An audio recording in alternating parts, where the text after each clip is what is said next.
For 3,000 years, the galaxy had known peace. Treaties were signed, borders were respected. Trade bloomed between species that once hunted each other like animals. The Galactic Accord, formed after the last devastating war, became the backbone of this uneasy harmony. The Archon Dominion, the Vailari clans, the insectoid Krell, the sentient gas forms of Nebari, and a dozen other powerful empires upheld the code. And yet, humanity never signed it. Not once. They weren't banned, not exactly, just ignored, dismissed. Shelved into that dark, forgotten corner of the galaxy where no one really wanted to look. Humans were unpredictable, volatile, emotional creatures. Too young, too messy, too chaotic. So when the Galactic Accord was finalized, the decision was quietly unanimous. Leave Earth out of it. Let them rot in their backwater system. And they did, or so everyone thought. That is, until today. A single message rippled across the entire galaxy. Short, cold, unmistakably clear. This is Supreme Executor Jakal of the Krell Armada. The Accord is null. War is declared. Our first target is Earth. The gas forms of Nebari howled in frequencies only stars could hear. The Archon overlords called emergency sessions. The Vailari, ever proud, prepared their fleets. But the one species that should have panicked didn't flinch. Earth received the message, and humanity? They smirked. Not because they thought it was a joke, not because they underestimated the threat, but because they'd been waiting for 3,000 years. The rest of the galaxy had spent millennia softening, padding their power in treaties and diplomacy. But humanity? Humanity never stopped sharpening its claws. Beneath the surface of a seemingly quiet Earth were defense systems so advanced they made the Krell's armada look like toy ships. Hidden colonies on Saturn's moons had weaponized gravitational folds. Mars wasn't a red wasteland. It was a fortress. Humanity had never needed an invitation to the Accord. They built their own council in silence. And now, war had come knocking.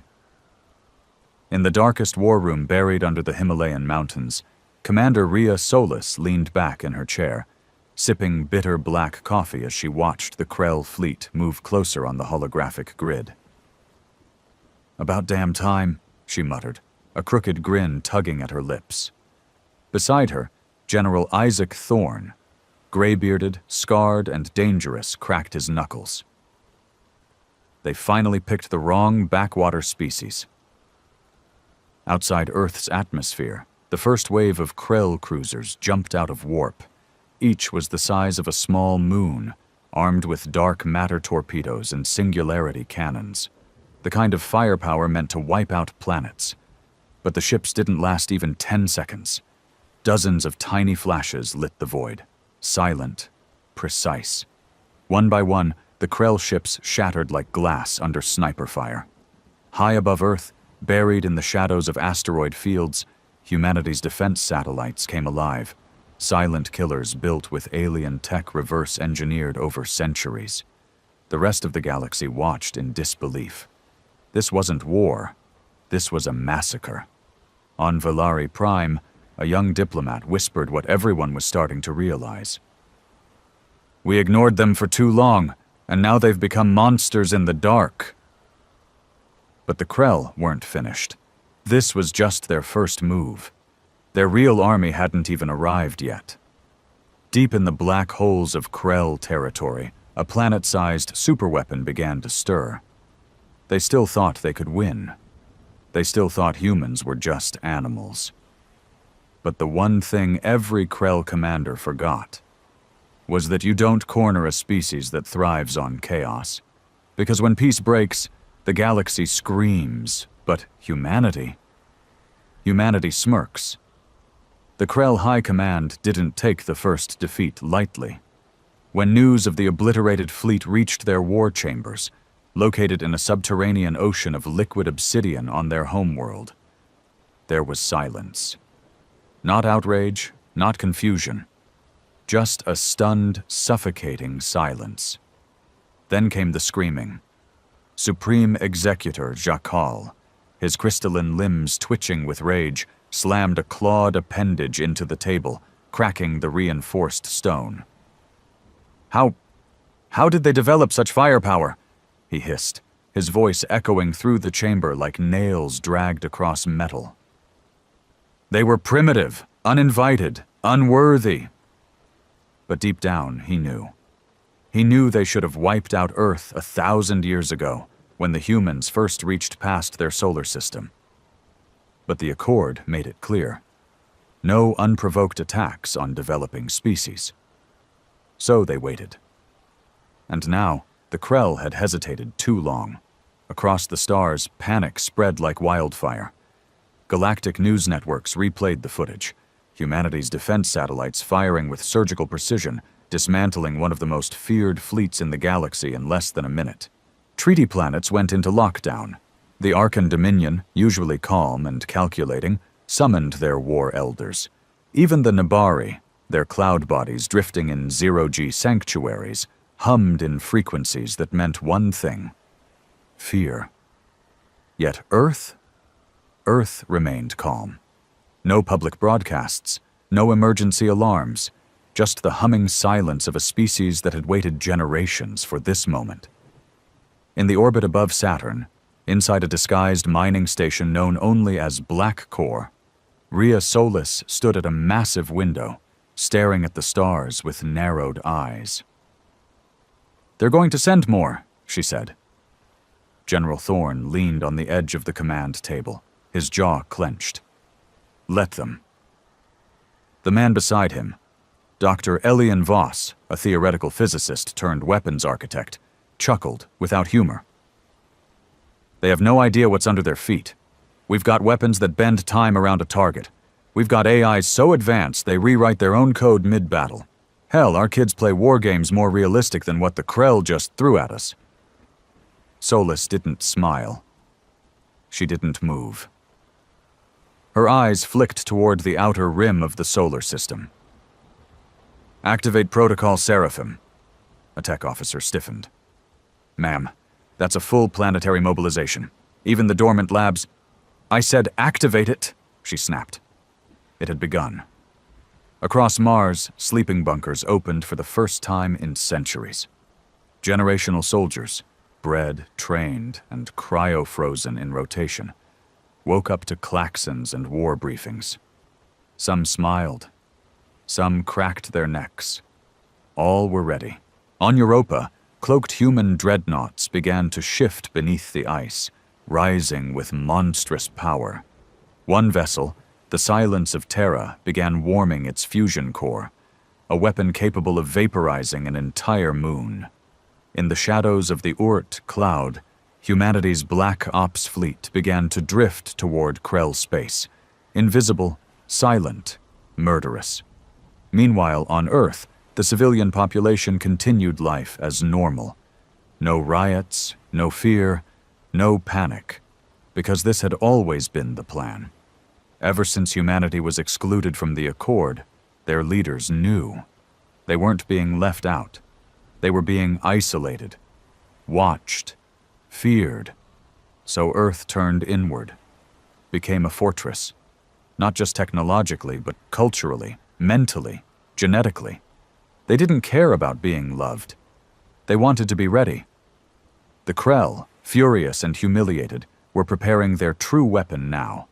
A biomechanical god machine that took centuries to construct, the Leviathan, bigger than a planet, smarter than 1,000 Krell strategists, fueled by black star energy and revenge.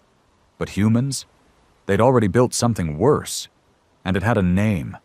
Project Hades. It was no ship. It was no fleet. It was a human being. One man, the last result of a banned experiment in spliced AI neural grafting, combat mutation, and quantum cognition. He hadn't been awakened in over 100 years. He was sleeping until now.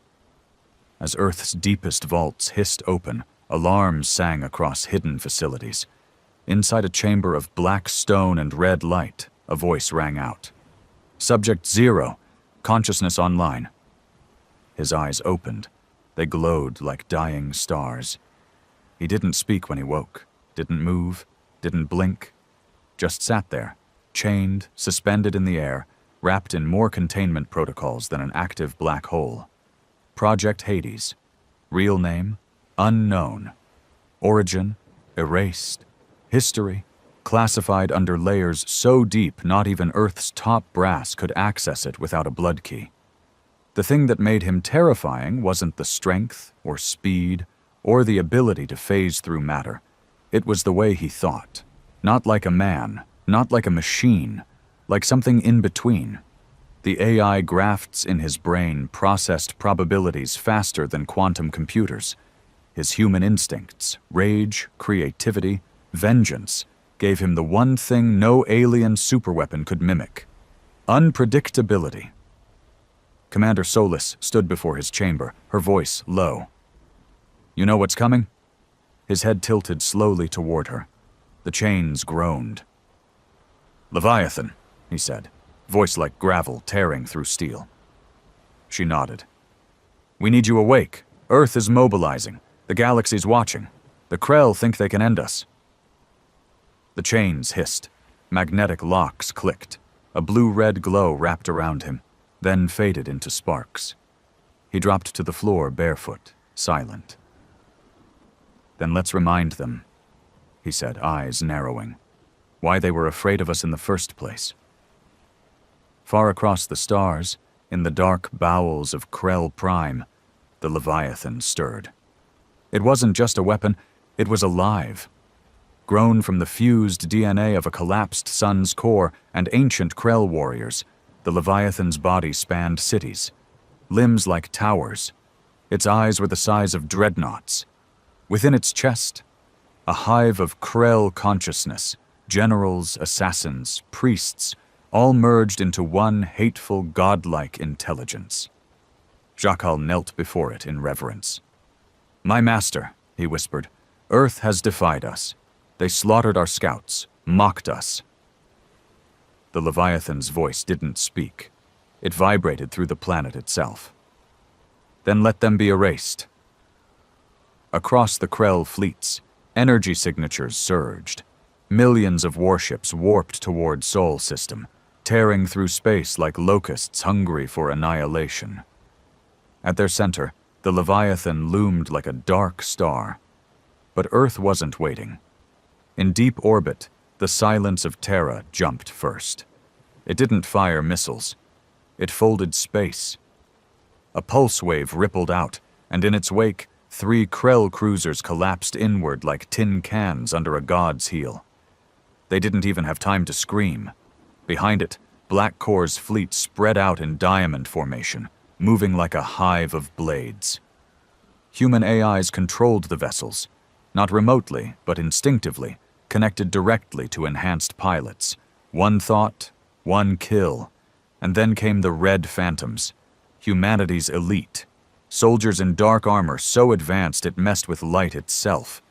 They didn't just cloak, they vanished from reality for seconds at a time, jumping between molecules, dodging plasma, appearing inside enemy vessels to slit throats before anyone even realized. Across every sector, Krell ships began to die. But it wasn't over. Not even close. The Leviathan reached Saturn's orbit. One blast from its core cannon wiped out an entire moon. Commander Solis stood on Earth's surface, eyes locked on the live feed. She didn't blink. "Deploy Hades." Project Hades leapt into the void. No ship, no armor, just a man wrapped in adaptive nanotech that flowed over his skin like black fire. He dove straight toward the Leviathan, through enemy fire, through metal storms, and crashed into the beast's surface hard enough to leave a crater the size of a stadium. The Leviathan growled, confused. A human? Alone? It fired. But Hades wasn't there anymore. He was inside now, tearing his way through bioflesh and machinery, faster than light. tearing apart its nervous system with his bare hands. One thought kept echoing in the Krell's hive mind, a thought that grew louder every second. This is impossible. But it wasn't. It was human. Inside the Leviathan, the air was thick with heat, screams, and blood. Not human blood, but a putrid, steaming black ichor that pulsed with alien intelligence. The inner walls breathed like a living organism. Organic tech fused with bone, muscle, and dark alloys twisted around massive arteries pulsing with antimatter. And Hades was ripping through all of it. Every step he took left death behind.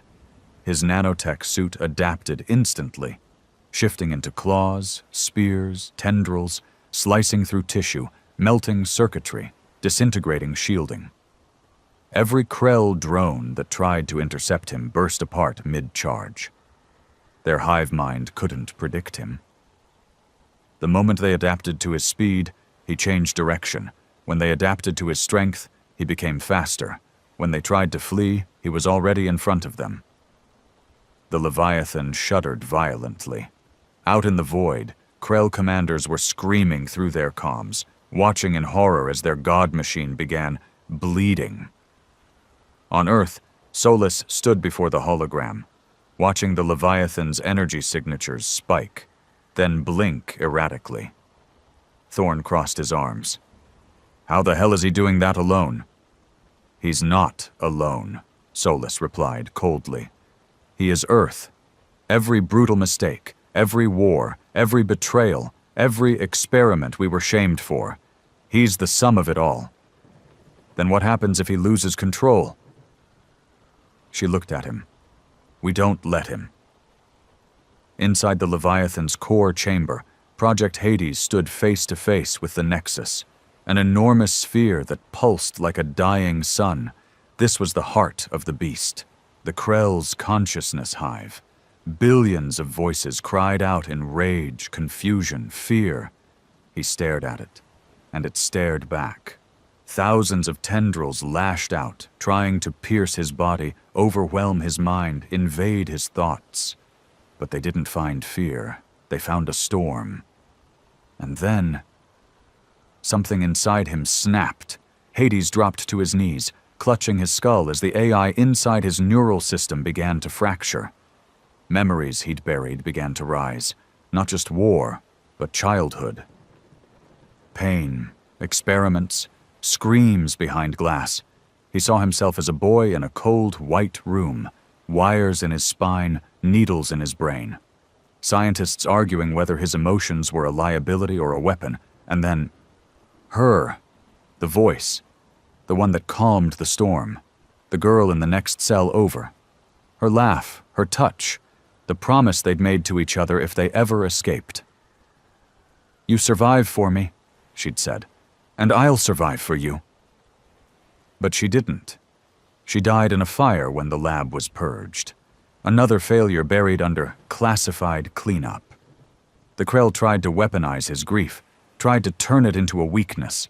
Instead, it became a bomb. He stood up, shaking, and let the pain consume him. Not to destroy himself, but to burn everything around him. "You want humanity's truth?" he whispered to the Nexus, voice cracking.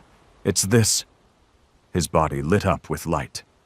"We suffer, and then we make you pay." The Nexus screamed.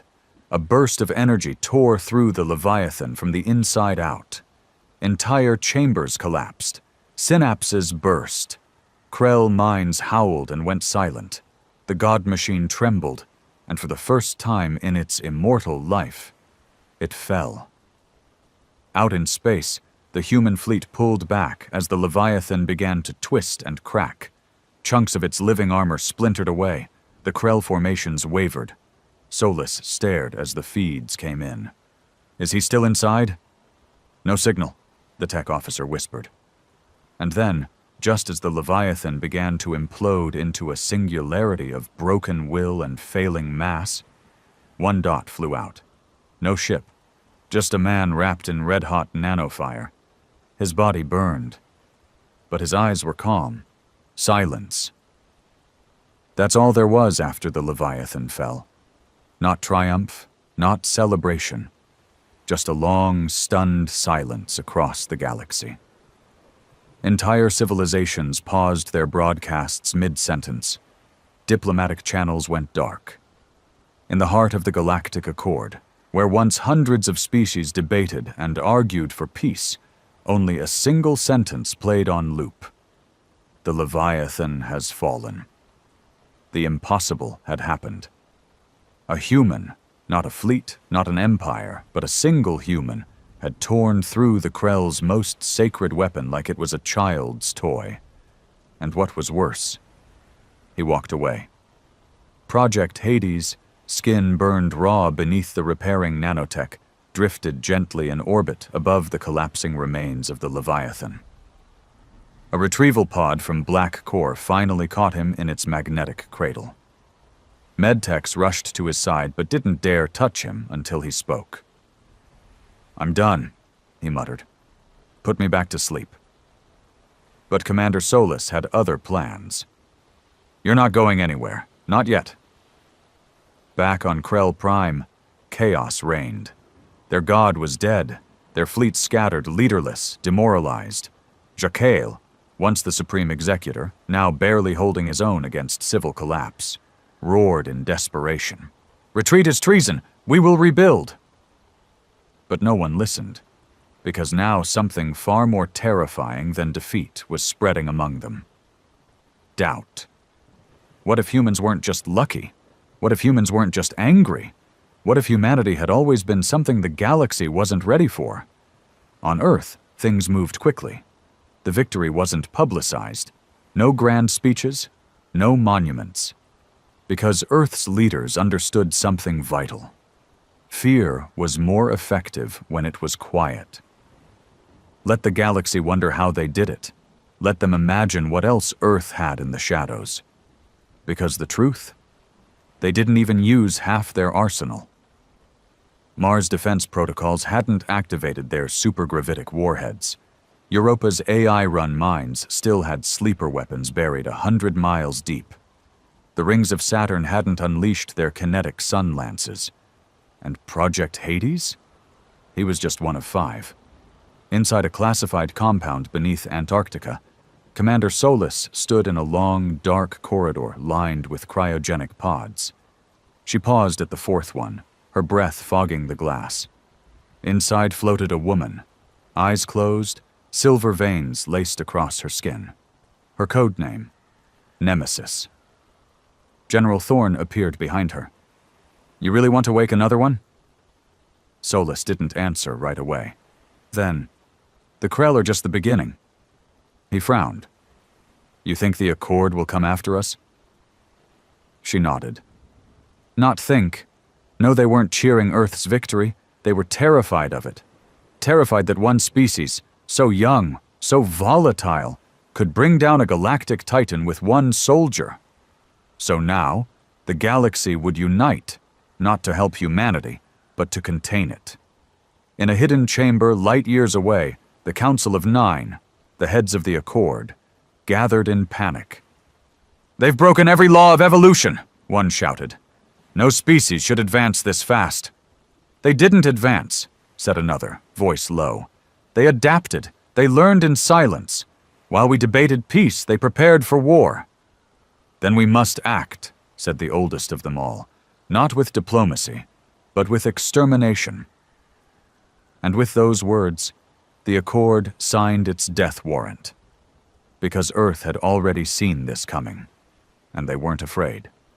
They were ready. The broadcast came in across all frequencies, translated into every known language in the galaxy. The Galactic Accord hereby declares humanity an existential threat to universal stability. As of now, all human expansion beyond Sol is prohibited. Any ship seen crossing territorial lines will be destroyed. Any planet harboring humans will be cleansed. It was the biggest interstellar coalition ever formed. 212 alien species, some of them enemies for centuries, now stood united under one banner: eradicate Earth. They didn't even call it war. They called it a containment protocol, like humanity was a virus. In a hidden Earth orbit facility, Commander Solus and General Thorne stared at the projections. Dozens of fleets, thousands of warships, planetary siege engines, reality-piercing cannons. "Just look at them," Thorne muttered. "They think they're bringing justice." Solus smirked. "They're bringing volunteers." "Volunteers?" "For us to test the rest of our weapons on." Earth had always known this would happen. That's why they didn't waste time building peace treaties with species that looked down on them. Instead, they turned inward, built in silence, perfected weapons not just for war, but for reputation. They knew one day the galaxy would come to kill them, but when that day came, Earth wouldn't hide. It would demonstrate.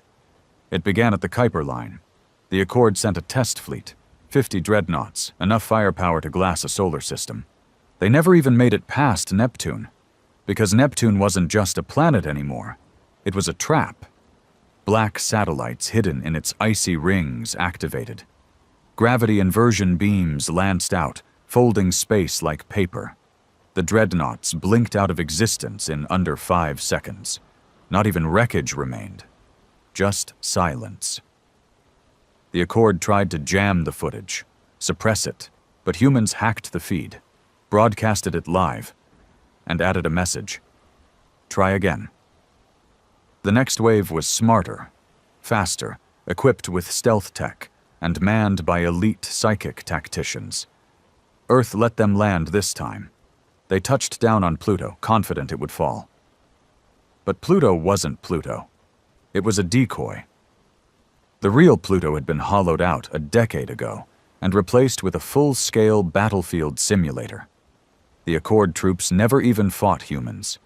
They fought constructs, machines designed to look human, bleed like humans, cry like humans. It broke them.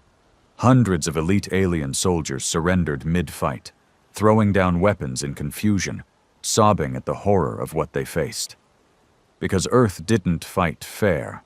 It fought emotionally, psychologically, like a species that had lost everything and learned to weaponize grief. Back on Earth, in a facility miles beneath the ocean floor, the final 3 projects stirred in their pods. Hades, Nemesis, and now, Salvation. A man born in zero gravity, who never learned to walk, but could bend magnetic fields with a flick of his thoughts. Solus walked between the pods, heart pounding. "We don't just win this war," she said to her team. "We end it, not with survival, with dominance. The galaxy wants fear?" She turned to the live feed of Accord worlds rioting in panic. "Then let's give them religion." Meanwhile, on a rogue planet drifting in the dark, Jakal, now a fugitive from the Krell, met with other exiled warlords. Their fleets shattered, their pride in ashes. They now whispered the one truth that terrified them more than death. "We should have destroyed them when they were still climbing trees. We didn't create monsters, we inspired them. And now we'll all pay." They struck at dawn. Not because it was strategic, but because humans liked the symbolism. The Accord's outermost colony, Rysar Prime, a lush trade hub run by 5 separate species, had never seen war, never needed to. Its orbital defenses were minimal, its diplomatic center massive. So when the sky cracked open, no one knew how to respond. Earth's first offensive fleet, codename Cerberus, descended like ghosts. No radio signals, no energy buildup, just black silence and then hell. Kinetic rods rained from orbit, moving so fast they broke physics. No explosions, just implosions. Buildings, defense towers, biospheres all crushed inward, as if space itself had decided to bite down. Before the Accord could even activate its distress beacons, human drop pods tore through the atmosphere. They didn't land, they slammed. Troops exited, fully encased in black exoframes, faceless, voiceless, and emotionless. No battle cries, no declarations. They moved like machines. But every shot was precise, every move personal, because Earth hadn't sent soldiers. They'd sent survivors, people who remembered their friends dying in Accord cleansing operations. Farmers whose colonies were erased when humanity was still begging for diplomatic recognition. Refugees, scientists, orphans. The Accord had taught them to suffer. Now Earth was teaching them to return the lesson. By the time the Accord's fleet arrived, Ricer Prime was gone. Not conquered, not occupied, just emptied. Humanity didn't want territory. They wanted a message, and they left one. Etched in the ruins, burned across the largest crater with orbital plasma. You brought the war to our door. Now we're coming through yours. Panic hit the galaxy like a virus. Accord leadership issued new emergency measures. All human transmissions were to be blocked. Human language was outlawed on Accord networks. All species were warned. Aiding Earth would result in planetary blackouts. But deep down, they all knew it was too late. Because humanity wasn't fighting for survival anymore. They were fighting for control. And they were winning. Project Hades stood on the command deck of the battleship Revenant. His body still bore the burns from Leviathan. His eyes, colder now. Empty, in a way even his creators hadn't expected. He looked at the galactic map. Earth was here. The Accord was here. But between them, 100 vulnerable worlds. Nemesis leaned beside him, armored like a goddess of death. When do we hit the next target? He didn't answer. Instead, he looked at a red-marked system. Jaraxxus, one of the Accord's core power planets, civilization centers, shipyards, data towers. A system that was supposed to be impenetrable. He tapped it once.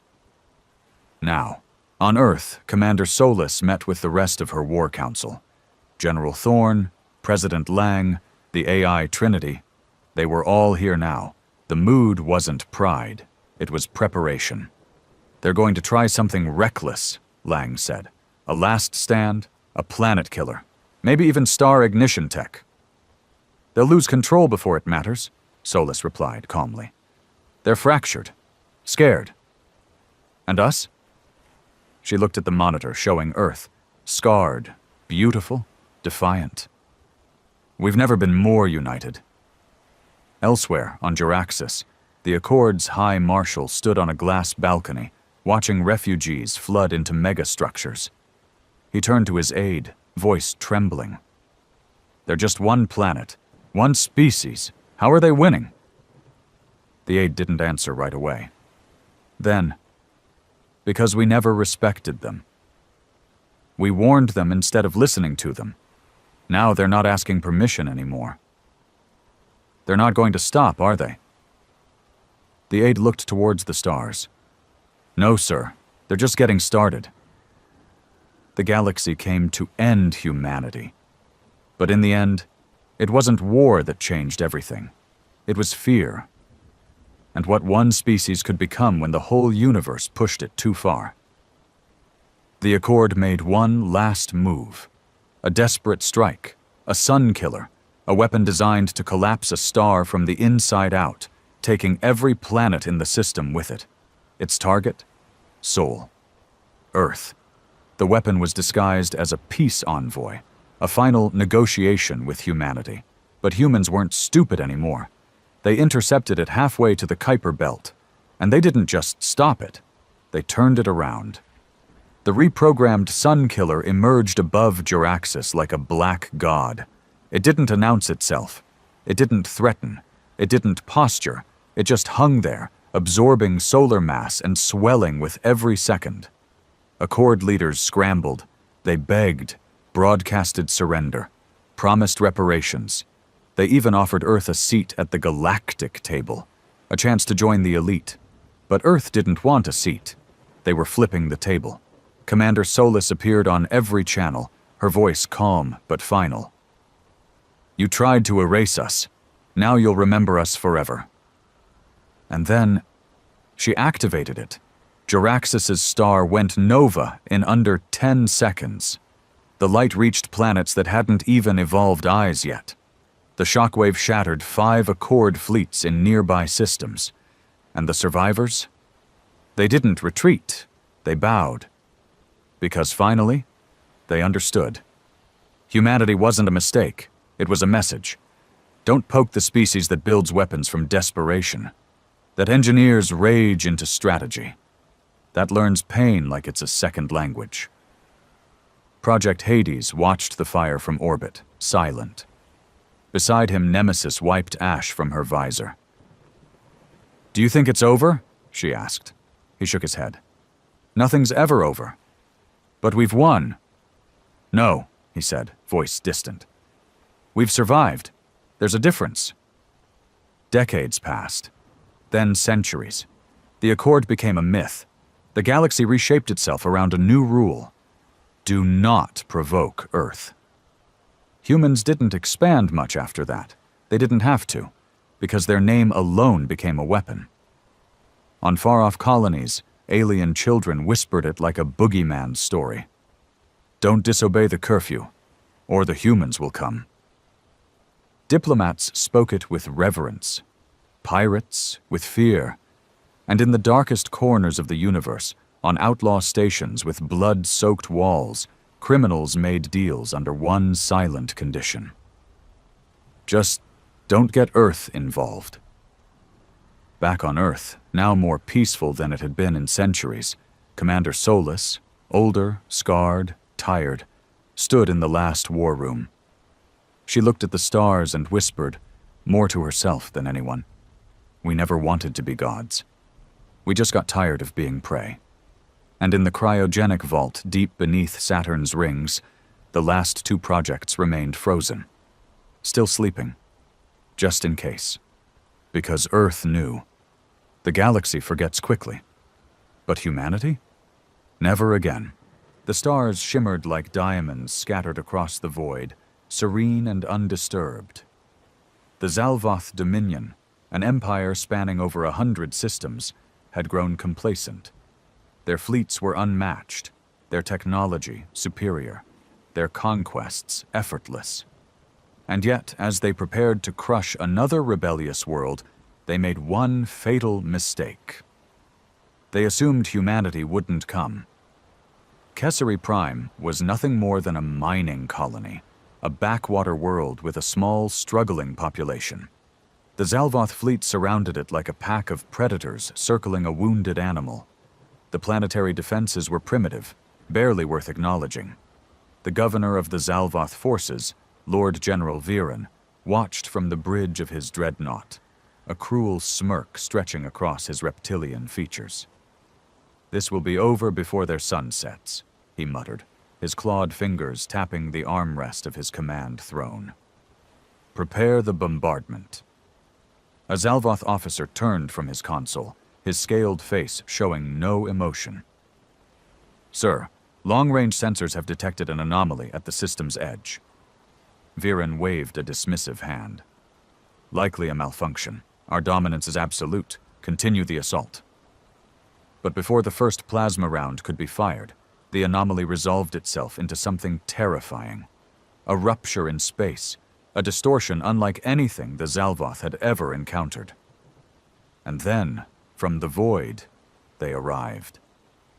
The Terran fleet, sleek black warships bristling with weapons, emerged from slipspace in tight formation. Their hulls bore no unnecessary markings, only the insignia of the United Terran Defense Force, an unbroken silver ring encircling a single burning star. Humanity had come. For too long, the galaxy had underestimated them. Seen as a young, reckless species, they had been dismissed as insignificant. But the humans had been watching, learning, waiting. And now, they had chosen their moment. "Sir!" The Zalvoth officer's voice carried an edge of something Viren had never heard before. Fear. "The Terran ships are locking onto us." Viren's smirk faltered. "Impossible! Humans have never—" The first shot fired wasn't a warning. It was an execution. A lance of searing blue energy speared through the Zalvoth destroyer at the fleet's edge, cutting it in half before its crew could even react. And then the void erupted with fire. The Terran fleet moved like no force the Zalvoth had ever faced. Their ships were faster, more coordinated, striking with lethal precision. While the Dominion had relied on sheer numbers and overwhelming brutality, humanity had perfected something far deadlier: efficiency. Viren watched in stunned silence as another Zalvoth cruiser was torn apart by a barrage of hypervelocity rounds, its armor shredded like paper. He barely had time to bark an order before the next explosion rocked his dreadnought, sending tremors through the deck. This is not possible," he snarled. "They should not be here." But they were, and they weren't stopping. For the first time in centuries, the Zalvoth Dominion found itself on the defensive. Their mighty fleet, feared across the stars, was being torn apart by the one species they had dismissed as weak. The humans weren't just fighting, they were hunting, and they were winning. Viren gritted his teeth, watching the Terran fleet tear through his forces like a storm of steel and fire. He had underestimated them. The Dominion had underestimated them. And now, they would all pay the price. Panic rippled through the Zalvoth fleet like a virus. Their carefully maintained formations crumbled under the relentless assault. What should have been an easy conquest was rapidly turning into a massacre. Lord General Viren gripped the armrests of his command throne, his claws digging into the metal. This wasn't how it was supposed to go. This wasn't how wars were fought in the Dominion. Battles were meant to be one-sided, swift, merciless.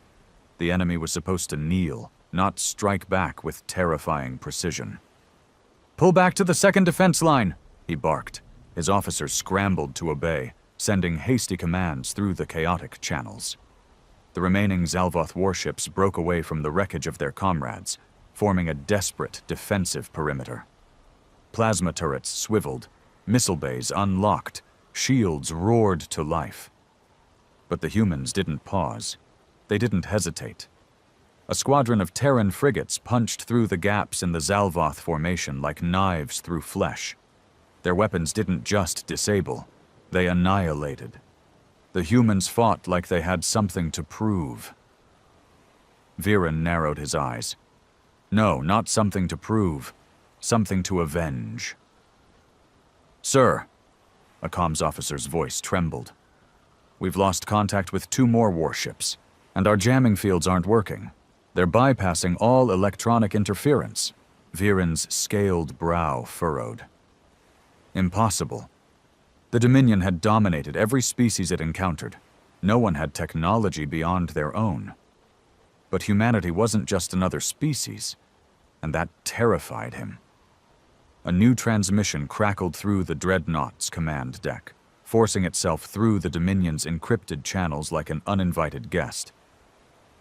"Zalvoth Fleet, this is Admiral Elias Rains of the United Terran Defense Force." The voice was calm, unyielding. "You have one chance. Leave the system immediately, or be reduced to debris." Silence swallowed the bridge.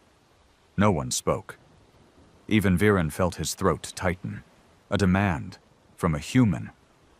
He slammed his fist against the armrest, standing so abruptly his command chair screeched against the floor. "They dare demand terms from us?" His second-in-command hesitated. "Sir, we are significantly outgunned. Our reinforcements are hours away. The Terran fleet is an annoyance," Viren growled. "Not a threat. We hold our ground." But deep down, he knew that was a lie. The Zalvoth Dominion had never encountered a force like this before. The humans weren't relying on brute force or superior numbers. They were surgical, efficient, and worst of all, they were relentless. Another explosion rocked the Dreadnought as the Terran battleships pressed forward, their cannons hammering into Zalvoth shields, tearing apart once mighty warships like they were made of brittle glass. Viren's confidence faltered. His fleet was dying, and for the first time in his long military career, he felt something cold wrap around his chest. Fear. The Zalvoth fleet was unraveling. The once proud warships of the Dominion, known across the galaxy as unstoppable engines of conquest, were now reduced to burning wrecks. Debris drifted through the void, the shattered remains of vessels that had once brought entire civilizations to their knees. Lord General Viren could hardly process what was happening. His mind refused to accept the sheer brutality of the human assault. The Dominion had faced resistance before. Rebellions, uprisings, even coordinated fleets of defiant species clinging to their worthless independence. But nothing like this. Humanity wasn't resisting. They were annihilating. "Sir, the dreadnought Vothkar is gone. It was torn apart by some kind of kinetic bombardment. No energy signature, just raw mass moving at impossible speeds." Viren's breath caught in his throat. That wasn't Dominion warfare. That wasn't how battles were fought. Energy weapons, plasma cannons, and shielded engagements had ruled the void for centuries. But the humans had perfected something terrifyingly simple. They were throwing solid projectiles at relativistic speeds, using gravity itself as a weapon. No shielding could compensate for that. No Dominion ship was designed to withstand such raw, unstoppable force. And they knew it. The Terran fleet moved like a pack of wolves, isolating stragglers, hammering weak points, cutting the Zalvoth apart piece by piece. They were ruthless, precise. There was no waste, no hesitation, no mercy. Viren's claws dug into his palms. His officers were waiting for orders, for guidance, for something, anything. But what could he say? "Sir," a younger officer stammered, breaking protocol by speaking without permission. His scaled skin was pale, his wide eyes locked onto the tactical display. They're leaving us an opening." Viren's head snapped up. "What?" The officer pointed at the star chart. The humans had systematically dismantled the Zalvoth's formation, driving them into a tightening spiral of destruction. But now, at the very edge of the battlefield, there was a gap. A narrow corridor leading away from Kessari Prime, toward the hyperlane exit. "They're letting us escape," another officer whispered, disbelief laced in every word. Viren's mouth twisted into a snarl. Letting them escape? As if they were vermin, spared only because extermination wasn't worth the effort? "No," he hissed. "We fight to the last." But his crew didn't share his conviction. They exchanged uncertain glances, their bodies tense, their hands trembling over their consoles. They had seen the impossible today. They had seen what the humans could do, and they wanted to live. Another explosion rattled the bridge. The shields were failing, the armor was buckling. The dreadnought itself, the pride of the Dominion's armada, was moments away from being torn apart like all the others. A second transmission came through. This time, the human admiral's voice carried no emotion. "Last chance." Viren's claws flexed. His pride screamed at him to fight, to defy, to show these humans that the Zalvoth Dominion never surrendered. But then he looked at the display, at what remained of his fleet, at the ghosts of the ships that once surrounded him.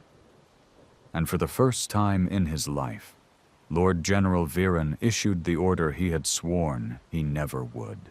"All remaining ships, withdraw." The bridge was silent. Then, one by one, his officers moved.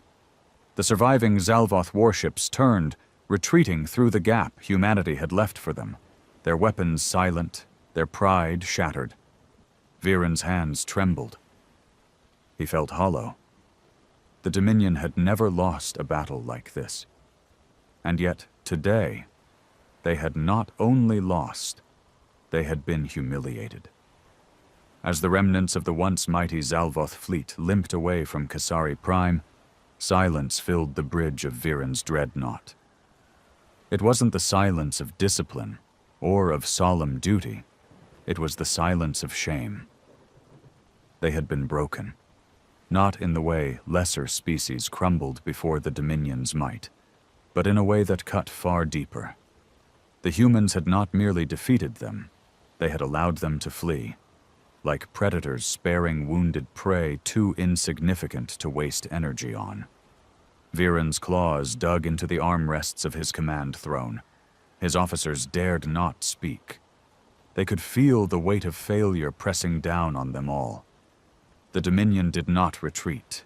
It did not surrender. It never bent to the will of another. And yet here they were, running. A deep growl rumbled from Viren's throat as he stared at the tactical display. The Terran fleet had not pursued. They had not tried to wipe them from existence. Instead, they held their position over Kasari Prime, as if daring the Dominion to try again. Arrogance. No, confidence. Viren clenched his fists. How? How had they grown so powerful, so capable? Humanity had been dismissed as an upstart species, one of many scattered civilizations with potential but no real threat to the galactic order. They lacked numbers. They lacked expansion. They lacked fear. But now the truth was undeniable. The humans were beyond fear. A comms officer hesitated before speaking. "Lord General, shall we transmit a report to High Command?" Viren's eyes narrowed. What would he even say? That the Dominion's most elite fleet had been slaughtered? That a single Terran armada had reduced them to fleeing cowards? That humanity, the barely acknowledged species, had just rewritten everything the Zalvoth believed about their dominance? That report would come later. But first, he needed to understand what had just happened. His claws tapped against the armrest in slow, methodical movements. "We will return to Zalvoth Prime," he said at last. "No word of this is to leave this ship until I say otherwise." The officers exchanged wary glances, but obeyed. The Dominion's honor had already been tarnished today. There was no need to spread their disgrace before they could find a way to avenge it. Viren turned back towards the viewport, staring at the distant stars.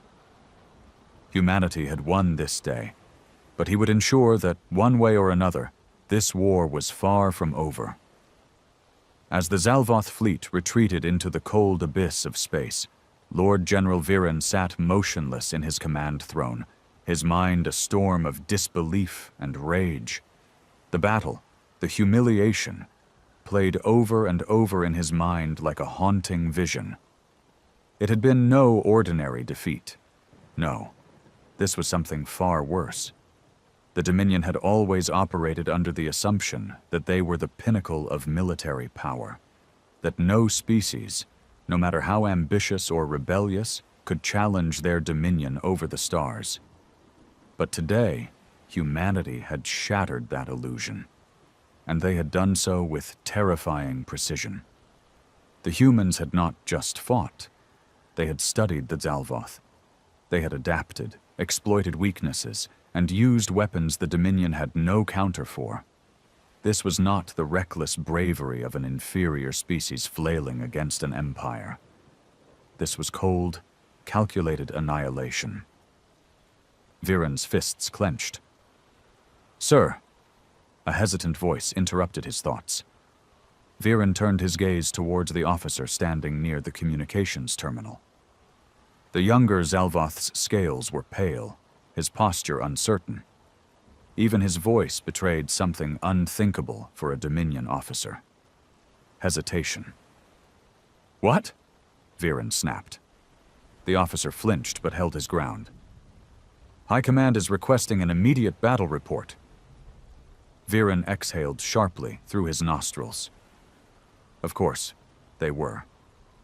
The moment the Dominion fleet had warped into Kesari Prime's system, victory had already been assumed. The higher ranks likely expected a report detailing yet another world crushed under the Zalvoth boot. But that was not the report they would receive. He stared at the blank holoscreen before him. He could already see their reactions, the disbelief, the scorn, the demands for an explanation. His name would be dragged through the halls of power as a commander who had failed. The Dominion had not suffered a loss of this magnitude in generations. And it had happened under his watch. His officers were waiting for him to lie, to dress up the battle as a mere strategic withdrawal, to maintain the illusion of the Dominion's invincibility. But what good would a lie do? The humans had proven themselves, and that fact would not change, no matter how much the Dominion tried to deny it. Viren's claws tapped against the armrest. His voice, when he spoke, was lower, measured. Transmit only the essentials. Inform High Command that we encountered an unexpected resistance force at Kasari Prime. The officer hesitated. Should we identify them? Viren's eyes narrowed.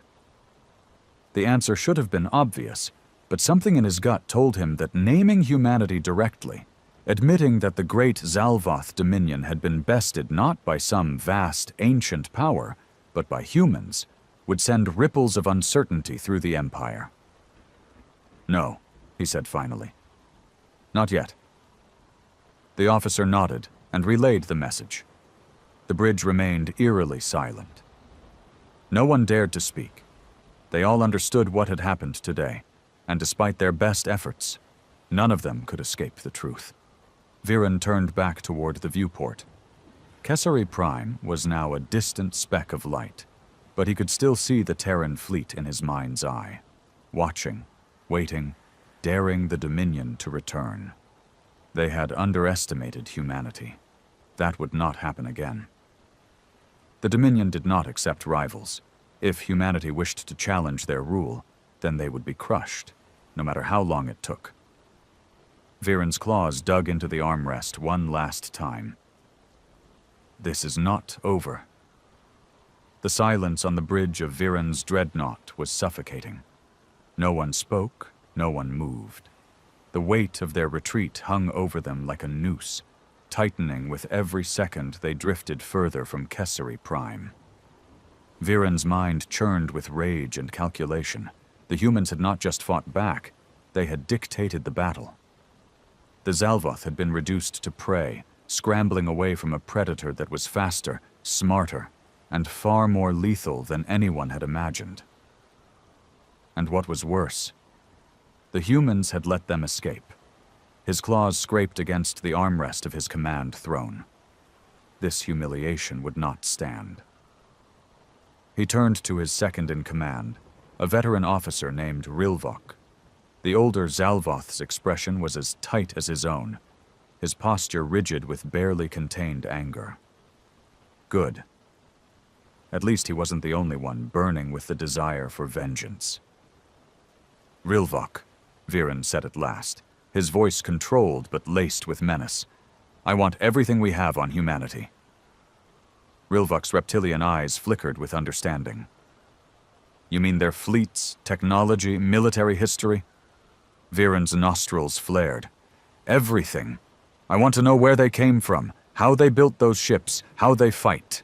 I want to know why we didn't see this coming. And most of all, he leaned forward, his voice lowering to a dangerous growl. I want to know how to kill them. A few of the bridge officers shifted uncomfortably. Fear? No. Uncertainty. None of them had ever considered humanity to be a true threat before today. The idea of an extended war with them was something no Zalvoth had ever entertained, because it wasn't supposed to be possible. Rilvok nodded sharply. I'll gather what we have. But, sir, if I may speak freely?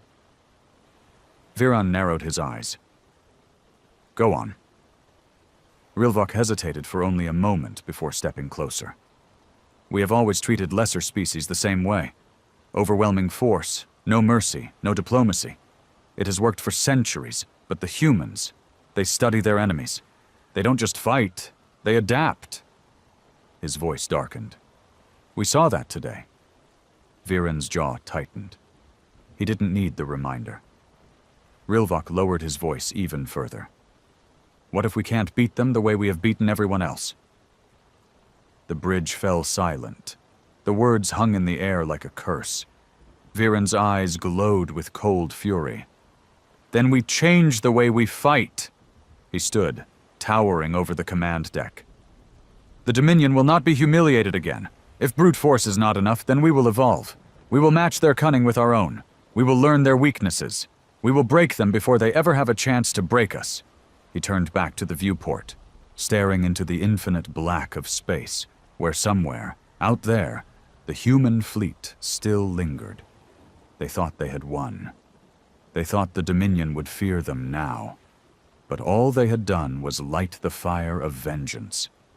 "Prepare for our return to Zalvoth Prime," he ordered. His voice carried across the bridge like the toll of a war drum. "And inform High Command. Humanity is no longer an insignificance."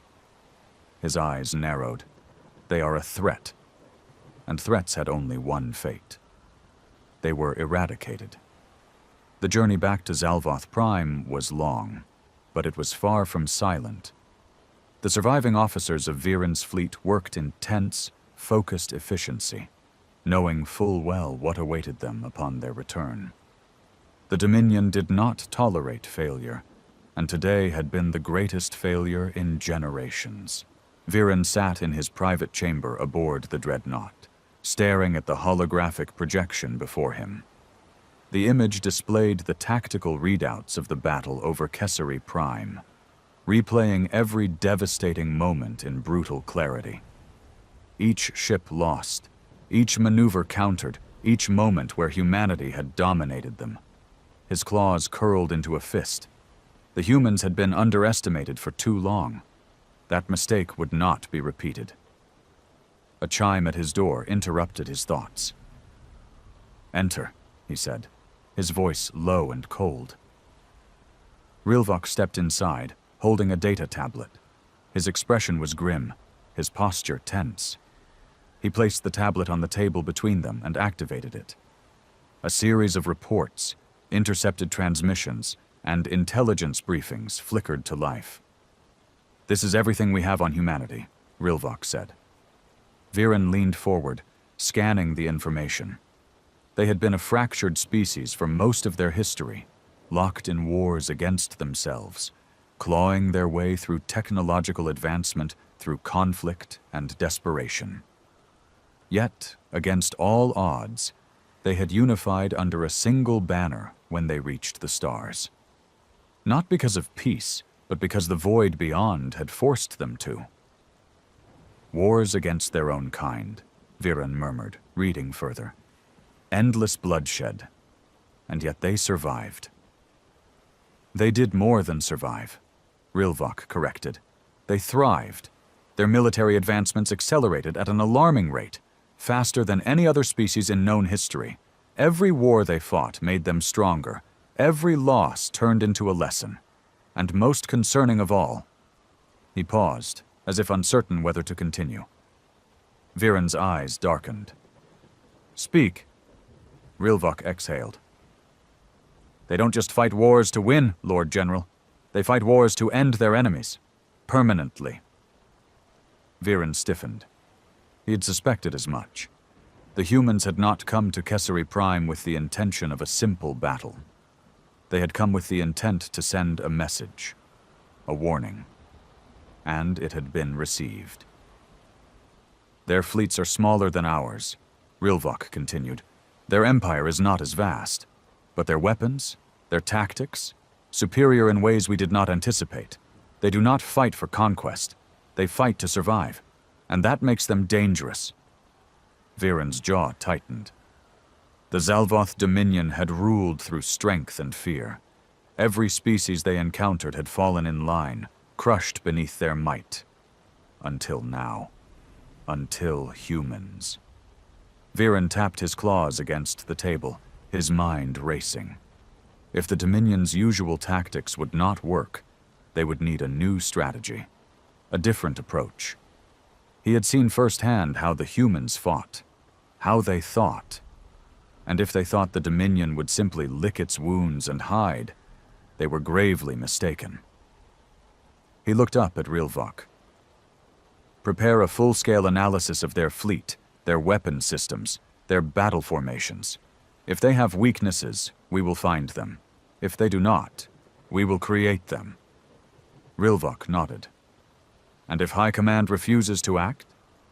Viren's lips curled into a snarl. Then High Command is a nest of fools. He rose to his full height, eyes burning with determination. The humans believe they have won, that we will fear them now, but fear is a weapon we wield better than they do. His claws traced the outline of the Dominion's insignia on his armor. This is not over. His voice was barely above a whisper, but it carried the weight of an empire. We will return. And when they did, humanity would learn a lesson no species had ever survived. The Dominion never forgave a slight. The halls of the Dominion's War Council were carved from obsidian stone, their towering pillars stretching toward a ceiling lost in shadows. The air carried a cold, oppressive weight, thick with the scent of burning incense and metal, a place where only strength held meaning. Lord General Viren strode through the corridors with measured, deliberate steps. His golden armor gleamed under the low lights, his cloak trailing behind him like the shadow of death. Behind him, Rilvok and two other officers followed in silence, their expressions carefully blank. They had no right to speak here. Only Viren did. As he approached the War Council chamber, the massive doors hissed open, revealing a room filled with the highest-ranking members of the Dominion's military and ruling caste. The Zalvoth High Lords sat in a half-circle, their reptilian gazes piercing and unyielding. Above them, a massive holographic display flickered to life, showing the Kessari Prime battle report in chilling detail. The silence was suffocating. Finally, the Supreme Warlord, Zyrik, leaned forward on his throne-like chair, his scaled features expressionless. He had ruled the military for over a century, and in all those years he had never seen a failure like this. His voice, when he spoke, was slow and dangerous. Explain this disgrace. Viren did not bow. He did not kneel. He was not some pathetic wretch groveling for forgiveness. He was a commander, and he had come not to apologize, but to warn. We were unprepared, he admitted. Humanity is stronger than we anticipated, more advanced, more dangerous. A ripple of cold laughter echoed through the chamber. One of the High Lords, a battle-scarred veteran named Krythos, sneered. Humans? Dangerous? You expect us to believe they bested the Dominion? Viren met his gaze with cold fury. Yes. The laughter died. Zyrik's fingers tapped against the armrest of his throne. You speak as if they are our equals, Lord General. Viren's jaw tightened. They are worse than that. Murmurs swept through the chamber. Some of the older warlords scoffed. Others remained silent, watching him carefully. Rilvok, standing just behind Viren, took a slow breath but said nothing. This was dangerous territory. To admit that the Dominion had found an enemy it could not immediately crush was to challenge everything the Empire stood for. Zyrik's piercing gaze studied Viren. Then tell me, Lord General, if they are such a threat, why did they not finish you? Viren's claws curled into fists. That was the question that haunted him the most. The humans could have wiped them out completely. They had chosen not to, and that terrified him. They wanted us to retreat, he said slowly. They wanted us to know they could have destroyed us. His voice darkened. And they wanted us to tell you. Zyrik leaned back, his expression unreadable. Arrogance. Viren shook his head. Number confidence.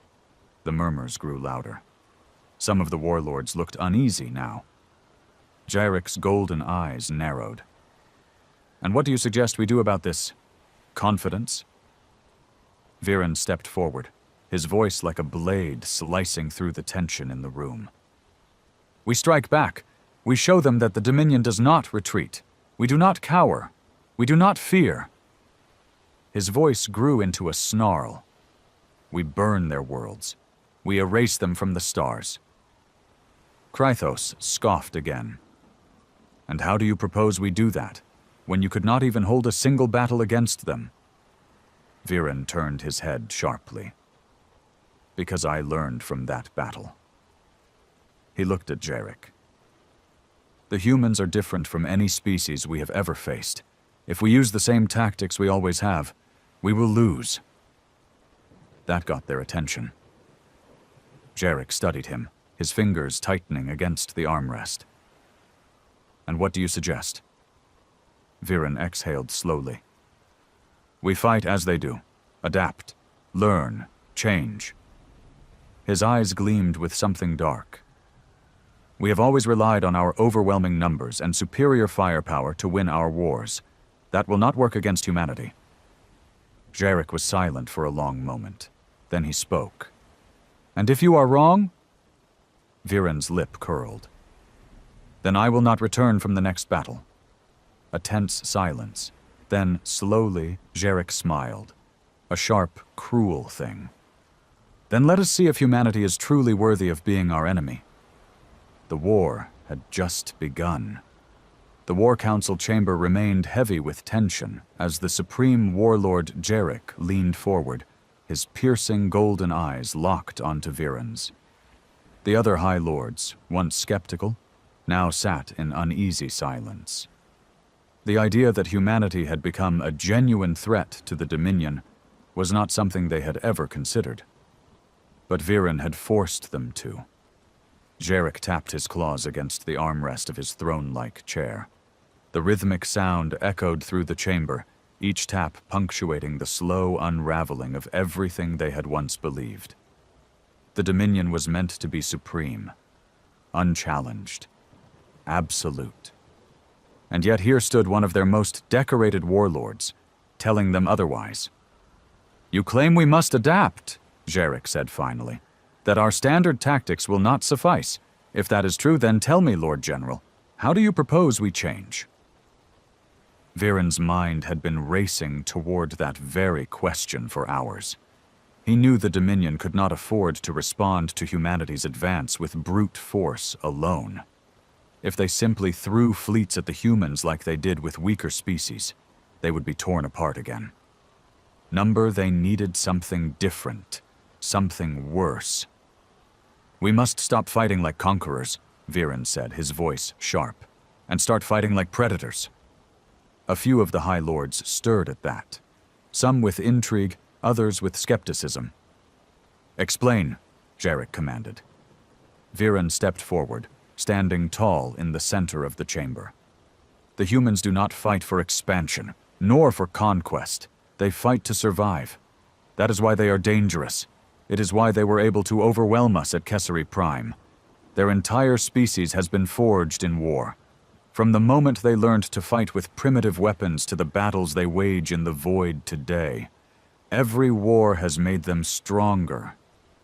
He let his words sink in before continuing. But survival has a cost. They may be strong in open war, but they still have weaknesses. His voice lowered, turning almost predatory. They value their people, their civilians, their infrastructure, their allies. They fight with discipline, and that discipline can be broken. Jarek's lips curled into the ghost of a smile. Ah, you propose we take the war beneath their fleets. Viren nodded. Their technology is superior, their tactics advanced. But war is not just fought in space. If they fight to protect their kind, then we must make their people suffer. We target their supply lines, their trade, their colonies. We strike where they are not expecting us. Krythos, the High Lord who had scoffed at Viren before, sneered. You suggest we abandon direct combat? That we fight like cowards?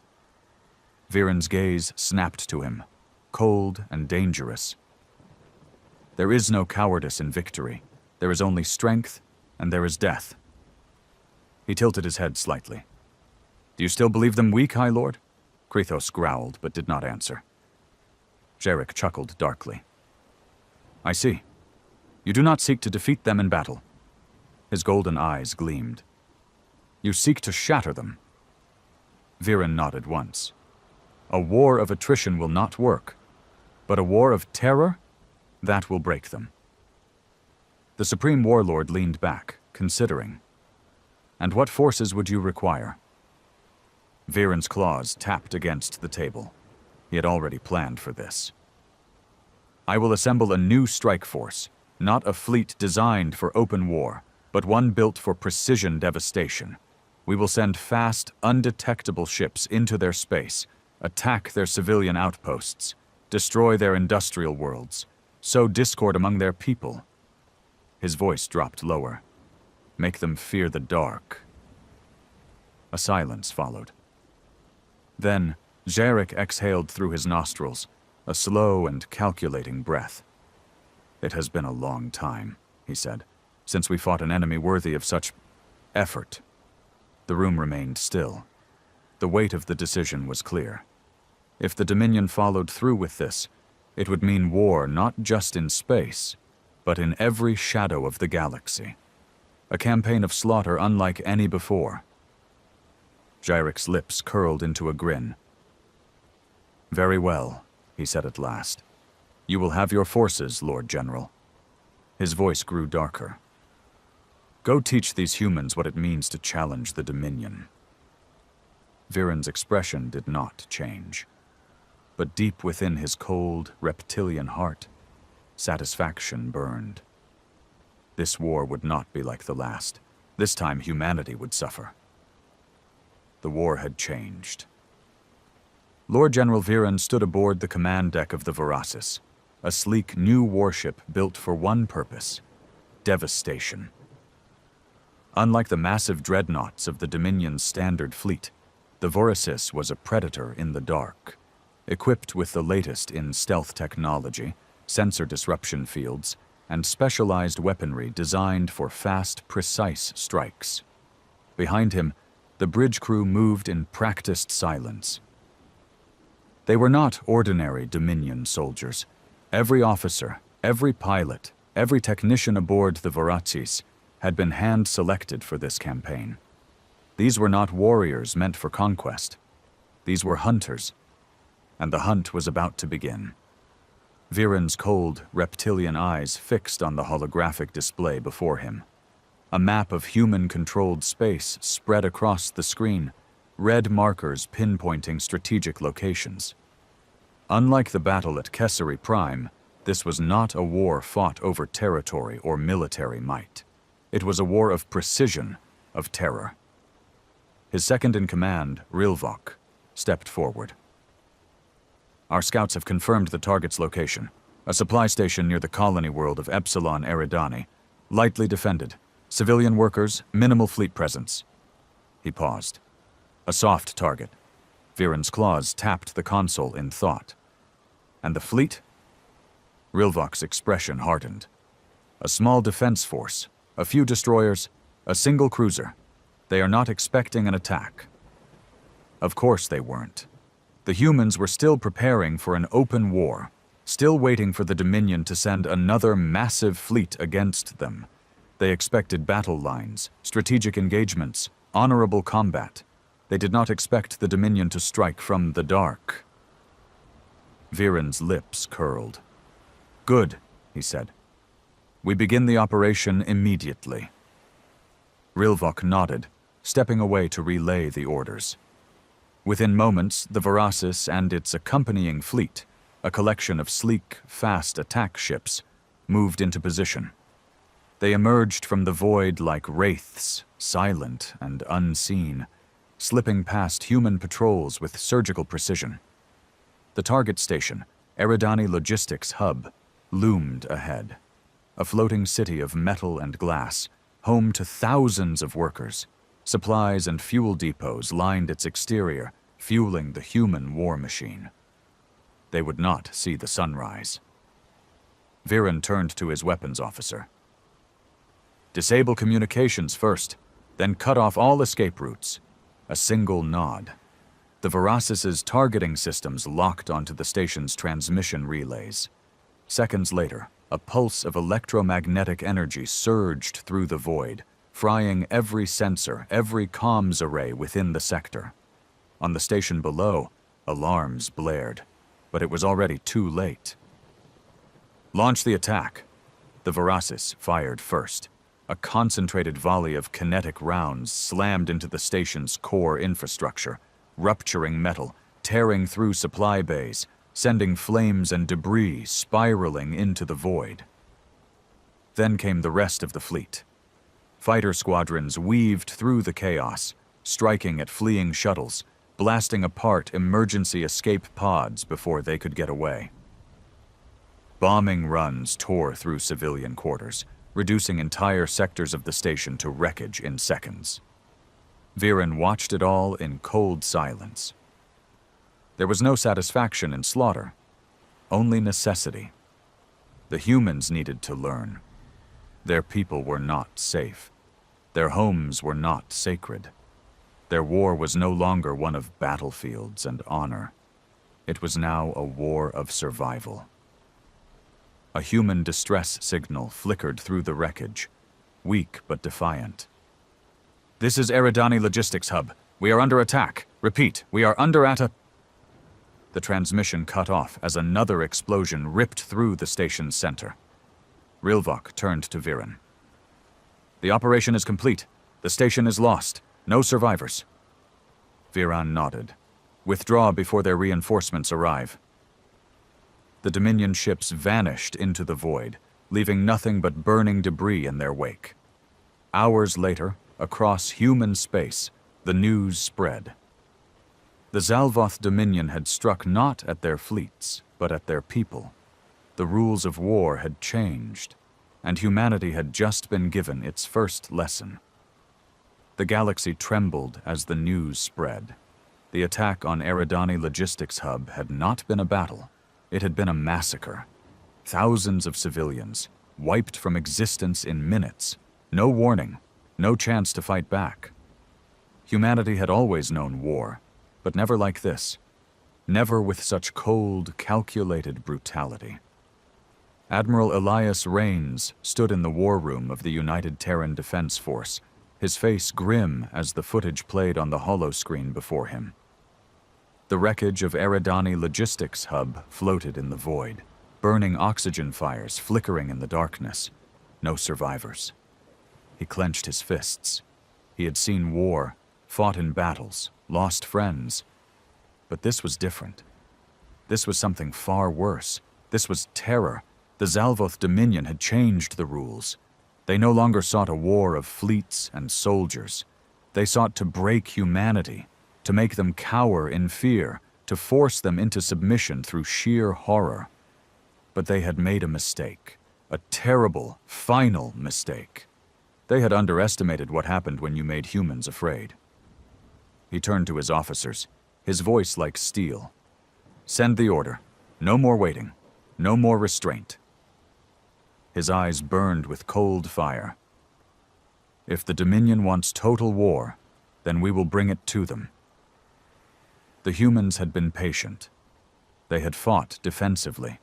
They had tried to play by the old rules. No more. The Zalvoth had struck in the shadows, believing themselves hunters. But they had forgotten one truth. Humanity had always been at its most dangerous when it had nothing left to lose. And now there would be no mercy. Across the stars, Terran fleets mobilized. Factories roared to life, producing warships, weapons, and soldiers at a pace unseen before. The humans did not fight for conquest. They did not fight for power. They fought for survival. And when they fought for survival, they became the most terrifying force the galaxy had ever seen. The Dominion had begun this war, but humanity would end it.